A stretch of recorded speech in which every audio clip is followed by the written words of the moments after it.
Hello viewers. So இந்த video பொறுத்த வரைக்கும் உங்களுக்கு ஆக்டிவா 125 பற்றின ஒரு கம்ப்ளீட்டான ரிவ்யூ தான் நம்ம வந்து பார்க்க போகிறோம்.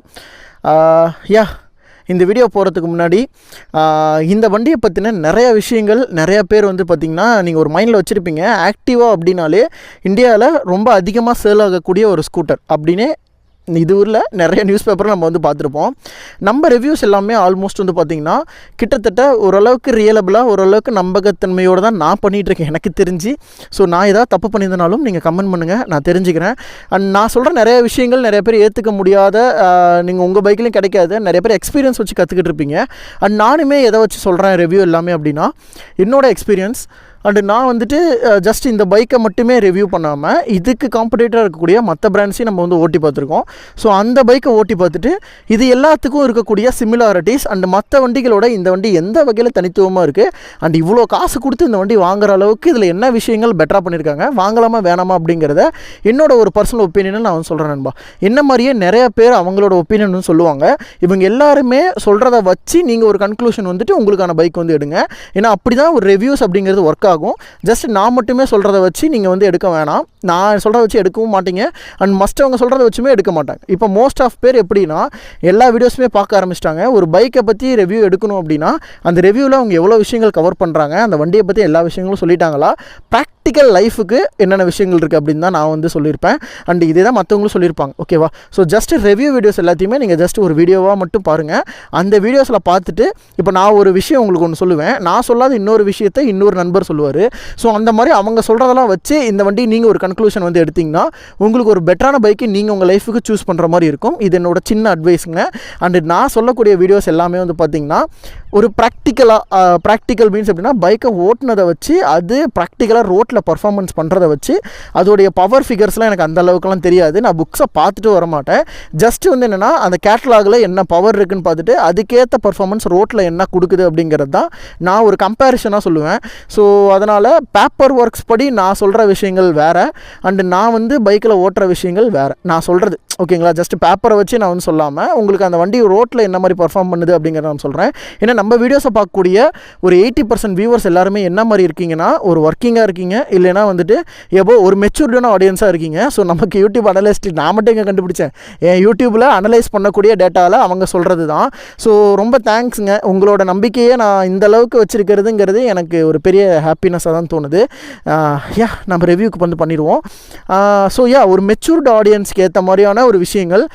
ஏன்னா மோஸ்ட்லி நம்ம ஏஜ் குரூப்புன்னு பார்க்குறப்ப நம்ம சேனலில் பார்க்குறவங்க யாருமே 18 வயசுக்கு கீழே இருக்கவங்களும் கிடையாது அண்ட் 20 இயர்ஸ்க்கு கீழேங்கிறது ரொம்ப கம்மி. ஸோ மோஸ்ட்லி எல்லாம் ஒர்க்கிங்காக இருக்கிறீங்க. அதே மாதிரி நிறைய பேர் ஒரு ஃபேமிலியாக இருப்பீங்க. நமக்கு இந்த வண்டிகள் செட் ஆகுமா? 2025 இந்த ஆக்டிவா 125ங்கிறது என்ன மாதிரியான ஒரு பைக்காக இருக்கும், இதை நம்ம வாங்கலாமா வேணாமா அந்த ஒரு டிசிஷன் தான் என்னோட ஒரு பாயிண்ட் ஆஃப் வியூவில் நான் வந்து சொல்கிறேன். ஓகேங்களா? நம்ம எடுத்தோடனே பைக்கோடைய இதயத்தில் அதாவது என்ஜின்லேருந்து ஆரம்பிப்போம். இந்த என்ஜினை பொறுத்த வரைக்கும் இதுக்கு முன்னாடி அவங்க கொடுத்துட்டு இருந்த என்ஜின் ஆக்டிவா 125 கிட்டத்தட்ட ஒரு 10-15 வருஷமாகவே இந்த மாடல் வந்து இருக்குது. ஸோ அந்த என்ஜினை வந்து பெருசாக எந்த மாற்றங்களுமே நீங்கள் பார்க்க முடியாது. ஏன்னா ஹோண்டாவோட என்ஜின்ஸ் அவங்க மோஸ்ட்லி என்ஜினை சும்மா மாற்றிக்கிட்டு அந்த மாதிரி விஷயங்கள் பண்ணுறாலே கிடையாது. அவங்க அவுட்லுக்கை மாற்றுவாங்க, டிசைனை மாற்றுவாங்க, ஃபியூச்சர்ஸ் மாற்றுவாங்க. ஆனால் அதுக்கேற்ற மாதிரி எதையுமே மாற்றாமல் ப்ரைஸை மட்டும் ஏற்றுவாங்க. இதுதான் ஜென்ரலாக நான் ஹோண்டாவை புரிஞ்சு வச்சுருக்கிறது. நீங்கள் வந்து எந்த வேணா வண்டி எடுத்து பாருங்கள். இப்போ யூனிகான் ஒரு எக்ஸாம்பிளுக்கு எடுத்துக்கோங்க. யூனிகான் ப்ரொடியூஸ் பண்ணுற பவருக்கும் அந்த வண்டி விற்கிற விலைவாசிக்கும் சம்மந்தமே இருக்காது. அதுதான். பட் அந்த குவாலிட்டி நீங்கள் காம்ப்ரமைஸ் பண்ண மாட்டீங்க. அந்த காசு நீங்கள் கொடுக்குறீங்கன்னா அதுக்கேற்ற குவாலிட்டி அங்கே இருக்கும். அதுதான் ஒரு விஷயம். நீங்கள் அதை மட்டும் மனசில் வச்சுக்கோங்க. இந்த வண்டியோட என்ஜின்னு பார்க்குறப்ப 125 சிசிக்கான என்ஜின். இது ஒரு CVT gear box. So CVT அப்படிங்கிறப்போ கண்டினியூவஸ் வேரியபிள் டிரான்ஸ்மிஷன். ஸோ என்ன மாதிரியான ஒரு செட்டப்னா உங்களுக்கு ரொம்பவே ஸ்மூத்தராக இருக்கும். அந்த ஆட்டோமேட்டிக் கியர் ஷிஃப்ட்ஸ் அப்படிங்கிறது மோஸ்ட்லி அவங்க ஹோண்டா கார்ஸில் யூஸ் பண்ணுறக்கூடிய அந்த டெக்னாலஜி. இந்த டெக்னாலஜியில் அவங்க அந்த பிசிறே இருக்காது. அடுத்த கியருக்கு வண்டி வந்து சேஞ்ச் ஆகுது. நீங்கள் ஸ்கூட்டியில் ரொம்ப அதை வந்து காரில் ஃபீல் பண்ணலாம், ஆனால் ஸ்கூட்டி அந்தளவுக்குலாம் யாரும் ஃபீல் பண்ணியிருக்க மாட்டீங்க. டக்குன்னு அந்த ஸ்பீடுங்கிறது இன்ஸ்டண்ட்டாக இருக்கும். ஒரு கியர் பைக்கை விட இன்ஸ்டண்ட்டாக இருக்கும். அந்த ஒரு விஷயங்கள் அந்த வகையில் இதோடைய அந்த ஆட்டோமேட்டிக் கிளச் சிஸ்டமுங்கிறது கொஞ்சம் சூப்பராக அட்வான்ஸ்டாக இருக்கும். என்ஜினோட பவர் அப்படின்னு பார்க்குறப்போ இது 8 BHP 10.9 newton metres of torque. இது இன்னொரு பைக்கோட கம்பேரிட்டிவாக சொல்லணும்னா ஸ்ப்ளெண்டர் நமக்கு ஹீரோ ஸ்ப்ளெண்டர் 97cc இருக்கு இல்லையா, அந்த வண்டி என்ன பவர் ப்ரொடியூஸ் பண்ணுதோ அதே பவர் தான் நம்ம ஆக்டிவா 125யும் ப்ரொடியூஸ் பண்ணுது. பட் அதை விட இது ஒரு 27cc ஜாஸ்தி பெரிய வண்டி. அப்படி பார்க்கும்போது உங்களுக்கு பவருங்கிறது இந்த ஸ்கூட்டி கம்மிங்க, ஆனால் டார்க்குங்கிறது கொஞ்சம் அதிகம். கிட்டத்தட்ட 11 நியூட்டன். ஒரு பைக்கு ஈக்குவலான ஒரு பவர்னு சொல்லலாம். 125cc இருக்கக்கூடிய மற்ற பைக்ஸை விட இதோட பவர் எல்லாமே ஓரளவுக்கு சிமிலராக இருக்குது. அப்படி பார்க்கும்போது ஒரு ஃபேமிலி இன்ஸ்டண்ட்டாக வண்டி வந்து நகர்ற அந்த ஒரு விஷயங்கிறது இந்த வண்டியில் கொஞ்சம் நல்லாவே இருக்கும். ஆனால் டாப் ஸ்பீடு அந்தளவுக்கு உங்களுக்கு போகாது. என்னோடய வெயிட்டை வச்சுட்டு நான் ஒரு எபோவ் 90 kg 95 kg கிட்ட இருப்பேன். என் வண்டி என்னோடய வெயிட்டை வச்சுட்டு இந்த வண்டி 90 கிட்ட டச் பண்ணிடுச்சு கிட்டத்தட்ட ஸ்பீடு. அப்போது ஸ்பீடுங்கிறது போதுமான அளவுக்கு இந்த வண்டியில் வேகங்கிறது இருக்குது. அட் த சேம் டைம் டார்க்குங்கிறதுமே உங்களுக்கு ஓரளவுக்கு டீசெண்டாக இருக்குது. ஸோ ஒரு நல்ல பேக்கேஜ்டான ஒரு 125cc ஸ்கூட்டர். என்ஜினை பொறுத்த வரைக்கும் ஒரு நல்ல ரியலபிளான ஒரு என்ஜின். இந்த என்ஜினை வந்து நம்ம கண்டிப்பாக சொல்ல முடியும். 110 சரி 125 சரி ஒரு பிசுறு தட்டாத ஒரு engine. At the same time 125cc எனக்கு இந்த வண்டி நல்ல மைலேஜ் கொடுக்குமா அப்படின்னு கேட்டிங்கன்னா, இது வந்து ஹோண்டா சைட்லேயே பார்க்குறப்ப எல்லா என்ஜின்ஸுமே ஒரு 60 லெவலில் அந்த ஈக்கோவில் மெயின்டைன் பண்ணி ஓட்டும்போது உங்களுக்கு நல்ல மைலேஜ் நீங்கள் எடுக்கலாம். ஈவன் இந்த வண்டியுமே கூட உங்களுக்கு 62 63 கிட்ட மைலேஜ் வந்து எடுக்க முடியுது. என்னோடய ஃப்ரெண்ட் பழைய ஆக்டிவா 125 வச்சுருக்காரு. அதாவது போன வருஷம் மாடல் 2022 மாடல் வச்சுருக்காங்க. அவங்களுக்கு இந்த வண்டி ஆவரேஜாக 58 to 60 வந்து கிடைக்கிது. ஆல் கண்டிஷன்ஸில் எல்லா ஆவரேஜ் நான் சொல்கிறேன், உங்களுக்கு கம்மியாக போகிறப்ப இல்லை, ஆவரேஜாகவே 58 to 60 வந்து கிடைக்கிது. ஸோ 125cc ஸ்கூட்டராக இருந்தாலும் இது பவர் கம்மி. ஸோ அதனால் நல்ல மைலேஜ் கிடைக்கிது அப்படிங்கிறத நான் உங்களுக்கு சொல்ல வரேன். நல்ல மைலேஜ் இருக்கக்கூடிய ஒரு ஸ்கூட்டரு. அப்படியே ஃப்ரண்ட்லேருந்து நம்ம வந்து பார்த்துருவோம். இந்த கலர் நீங்கள் பார்க்குறீங்களா, ஒரு மாதிரி matte black colour with chrome. இந்த கலர் வந்துட்டு பார்த்திங்கன்னா இந்த வருஷத்து 2025க்காகவே புதுசாக இன்ட்ரடியூஸ் ஆன ஒரு கலர். இந்த கலரை நீங்கள் வந்து டெஸ்டினியில் பார்த்துருக்கலாம் இதுக்கு முன்னாடி. ஏன்னா அந்த வண்டி தான் எனக்கு தெரிஞ்சு இந்த கலர் வந்து வச்சுட்டு இருந்தாங்க. பட் இந்த கலர் வந்து இந்த வண்டிக்கு நல்லா சூட் ஆகுதுங்க. சூப்பராக இருக்குது வண்டி பார்க்குறதுக்கு. ஹெட்லைட்டோட டிசைன் வந்து சேஞ்ச் பண்ணியிருக்காங்க. அந்த ஃப்ரண்ட்டில் கொஞ்சம் குரோம்லாம் எக்ஸ்ட்ரா தூக்கலாக போட்டு நல்லா பண்ணியிருக்கானுங்கன்னே சொல்லணும். அந்த ஃப்ரண்ட்டோட எல்இடி செட்டப்பு அது நல்லா இருக்குது. லைட்டாக அந்த ஜூபிட்டர் வைப்புமே எனக்கு கொஞ்சம் கொடுக்குற மாதிரி இருக்குது. உங்களுக்கு எப்படி இருக்குது அப்படிங்கிறத பற்றி நீங்கள் கீழே கமெண்ட் பண்ணுங்கள். ஏன்னா இது வந்து உங்களோட ஒரு தனிப்பட்ட விஷயம். எனக்கு இது பார்க்க நல்லா இருக்குது. கொஞ்சம் டெஸ்டினி மாதிரியும் கொஞ்சம் ஜூபிட்டர் அந்த பழைய ஜூபிட்டர் 110 இருக்கு இல்லையா, அந்த மாதிரியும் இருக்குது. பட் புதுசாக இருக்குது, நல்லா இருக்குது, கொஞ்சம் குட்டியாகவும் இருக்குது. அட் த சேம் டைம் இது கொஞ்சம் பவர்ஃபுல்லான ஒரு எல்இடிஸ்னு சொல்லியிருக்காங்க. ஏன்னா இதுக்கு முன்னாடி ஹோண்டாவோட லைட்ஸை பற்றி நம்மளே நிறைய வீடியோவில் சொல்லியிருக்கோம். நிறைய பேர் நிறைய விதமாகவும் சொல்லியிருக்காங்க. அதெல்லாம் பார்க்குறப்போ ஓகேங்க, நல்லா இருக்குது. பவர் கொஞ்சம் இம்ப்ரூவ் பண்ணியிருக்காங்க. அப்படியே ஃப்ரண்ட்டோட யூனிட் வந்து பார்க்குறப்ப இங்கே டிஆர்எல் செட்டப்ஸ் வந்து வரும். உங்களுக்கு ஒரு மாதிரி நான் உங்களுக்கு டார்க் பண்ணி காட்டுறேன் லைட்டாக. இந்த லைன்ஸில் வந்து பார்த்திங்கன்னா உங்களுக்கு ஒரு மாதிரி டிஆர்எல் செட்டப் வரும். காரில் வர மாதிரியே அந்த விங்ஸில் வந்து டிஆர்எல்ஸ் வரும். அந்த கோடு தெரியுதுங்களா, அதுதான் வந்து டிஆர்எல்ஸு. ரொம்ப மினிமலிஸ்டிக்காக தெரியும். அப்படியே பச்சையாக வெளியில் டிஆர்எல் அடிக்கிற மாதிரி தெரியாது. இந்த டிசைன் சூப்பராக இருக்கும். ஒரு ஃபால்கன் டிசைன்னு சொல்லலாம் இந்த டிசைனை பொறுத்த வரைக்கும். ஃபால்கன் அப்படிங்கிறப்போ அந்த நீங்கள் கேப்டன் அமெரிக்கா படம்லாம் பார்த்துருப்பீங்களா, அதே தான் அந்த ஃபால்கனோட டிசைன் இன்ஸ்பயர் பண்ண மாதிரி ஒரு செட்டப் தான். இப்போ டிஆர்எல் உங்களுக்கு தெரியுதா, ரொம்ப மைன்யூட்டாக லைன்ஸ் மாதிரி தெரியும், குட்டி குட்டியாக. இந்த டிசைன் வந்து இந்த வண்டியில் மட்டும்தான் இருக்குது, மற்ற ஸ்கூட்டரில் வந்து கிடையாது. ஃப்ரண்ட்டில் பொறுத்த வரைக்கும் டிஸ்க் பிரேக் செட்டப், 12 இன்ச்சு முன்னாடியும் சரி பின்னாடி சரி 12 இன்ச்சு வீல் சைஸ், 90/90 செக்ஷனுக்கு டயர் சைஸு, 13 ஓகேவா 12 inch alloy wheels, 12 inch alloy wheels, star ஷேப்பில் அலாய் வீல்ஸ் வருது. டெலஸ்கோபிக் சஸ்பென்ஷன், நிசின் கேலிப்பரோட வரக்கூடிய ஒரு நல்ல பிரேக்கிங் சிஸ்டம். 70-80 போகும்போது நல்லா இருக்குது. ஆனால் 80 கிராஸ் பண்ணால் நம்ப முடியல, பிரேக் கொஞ்சம் ஒரு மாதிரி தான் இருக்குது. அதுக்கு காரணம் இந்த C8 டயரா இல்லை அந்த பிரேக்காங்கிறது கொஞ்சம் கன்ஃபியூஷன் தான். பின்னாடி பார்க்குறப்ப ஆக்டிவா 125 அப்படிங்கிறது அந்த குரோமில் கொடுத்துருக்காங்க. அண்ட் அந்த ரியரோட லுக்ஸில் எந்த மாற்றங்களும் இல்லை, அது அப்படியே மெயின்டைன் பண்ணியிருக்காங்க. அது நல்லா இருக்குது. அண்ட் ரியரோட செக்மெண்ட் இந்த கவர் நம்ம கையால் பிரிச்சுருவோம்.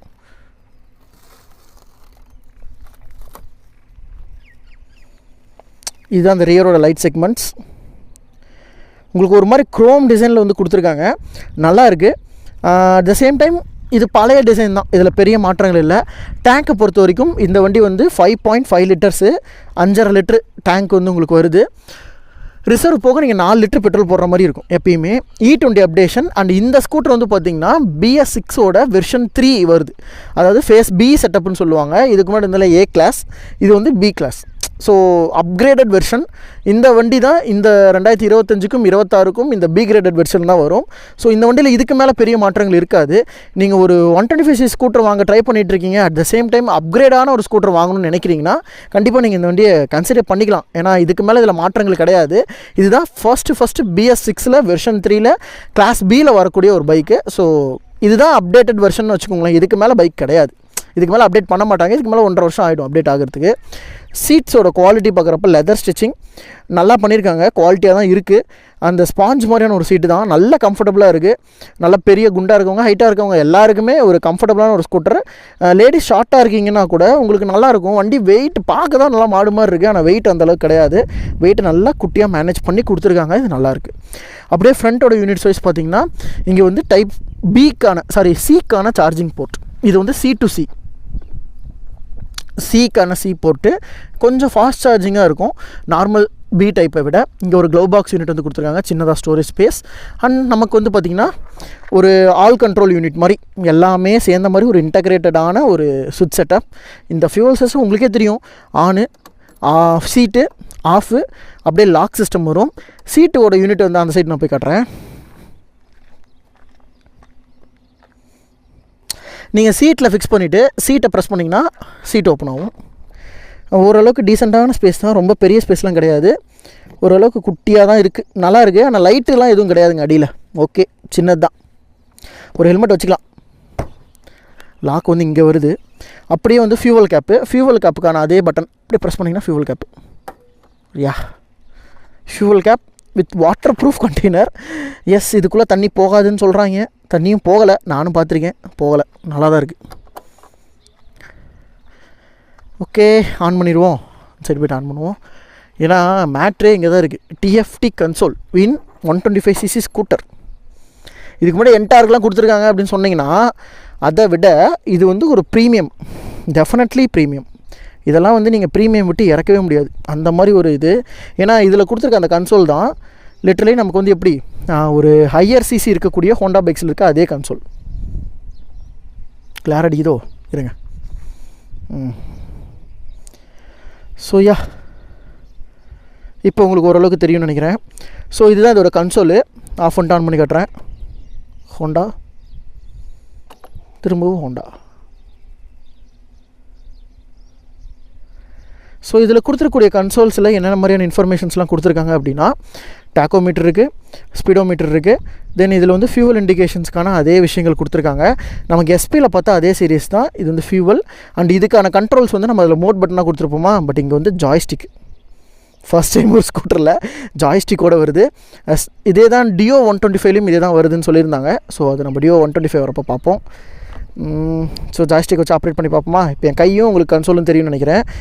இந்த பக்கம் தள்ளினோம்னா நமக்கு வந்து ஃபியூவல், அப்படியே அதில் வந்து ட்ரிப்பு, செட்டிங்ஸ்க்கு இந்த சைட் தள்ளணும்னா ஃபங்க்ஷன், டிஸ்பிளேக்கு இந்த சைட் தள்ளணும்னா டிஸ்பிளே டைப்னா பாரு, சிம்பிள், 2 செட்டிங் தான். பேக் பண்ணோம்னா பிரைட்னஸ் நீங்கள் வந்து ஏற்றிக்கலாம் இறக்கிக்கலாம். 8 மீடியம் இருக்குது.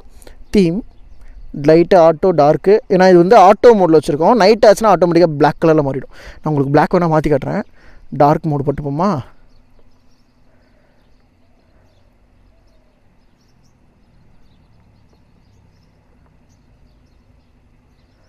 ஓகே பட்டன் இது.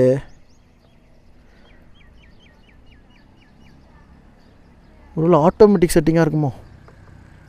சரி, ஓகே, ஆட்டோலேயே வச்சுருவோம். ஆட்டோவில் வச்சுட்டு பேக் வந்தோம்னா டார்க்கில் வச்சுட்டு பேக் வருவோம். Okay, favourite informations. ஓகே, இதெல்லாமே நம்மக்கிட்ட வந்து டிஸ்பிளேயில் காட்டிக்கிட்டு இருக்கக்கூடியது. நீங்கள் வந்து செலக்டும் பண்ணிக்கலாம். இதெல்லாம் டிஸ்பிளே ஜென்ரல் வந்து பார்க்குறப்ப date, time, unit, restore, default unit. Okay, சர்வீஸ்க்கான இண்டிகேஷன்ஸ் இருக்குது. Maintenance system information. ஓகேங்க. டார்க் மோடு மாறிடுச்சு பார்த்தீங்களா, நல்லா இருக்குல்ல. எஸ், இவ்வளோ தான், சிம்பிள். நான் கூட மாறாதுன்னு நினச்சேன். ஓகே, 390 இருக்குது இல்லைங்க, அதே மாதிரி தாங்க. இதில் பெரிய கன்ஃபியூஷன்லாம் கிடையாது. நான் ஆல்ரெடி வந்து இதுக்கு முன்னாடி இந்த பைக் வந்து ஓட்டியிருக்கேன். என்னது, இதுலேயே வந்துட்டு NX 500 ஓட்டியிருக்கேன். அந்த வண்டியிலேயும் இதே மாதிரி கன்சோல் கிட்டத்தட்ட சிமிலராக இருக்கும். பட் அதோட அட்வான்டேஜ் அது. ஸோ போய் நார்மல் ஆட்டோலேயே வச்சுருவோம். ஓகே, ஆட்டோலேயே வச்சாச்சு. ஆட்டோனா நமக்கு இப்போ வெளிச்சமாக இருக்கலாம், அந்த மாதிரி ஒரு காட்டும். சைடு ஸ்டாண்ட் இண்டிகேஷன்ஸ் வந்து உங்களுக்கு காட்டுது. சைடு இண்டிகேட்டர்ஸ் எல்லாமே வரும், மால் ஃபங்க்ஷன்ஸு, அதே மாதிரி ஹை பீம்கான சுவிட்ச் எல்லாமே உங்களுக்கு சைடில் வந்துடும். இது ஒரு கலர் டிஸ்பிளே தான், உங்களுக்கு ஓரளவுக்கு டீசெண்டாகவே இருக்கும். வண்டி வந்து பார்க்குறதுக்கும் சரி, ரன்னிங் கண்டிஷன்ஸ்லேயும் சரி, ஃபுல்லி ஃபங்க்ஷனலான டிஸ்பிளே. ரொம்ப பெரிய இன்ஃபர்மேட்டிவாக இல்லை, அதாவது ரொம்ப கஷ்டமாக இல்லை, இது ரொம்ப ஈஸியாக இருக்குது நீங்கள் வந்து மேனேஜ் பண்ணிக்கிறதுக்கு, அந்த பட்டனில் நீங்கள் செலக்ட் பண்ணிக்கிறதுக்கு. பட் இந்த ஜாய்ஸ்டிக்லாம் ஓரளவுக்கு நல்லா தாங்கும்னு நினைக்கிறேன், ஏன்னா இது ஹோண்டா, ஓரளவுக்கு குவாலிட்டியாக தான் கொடுத்துருப்பாங்க. பார்ப்போம்.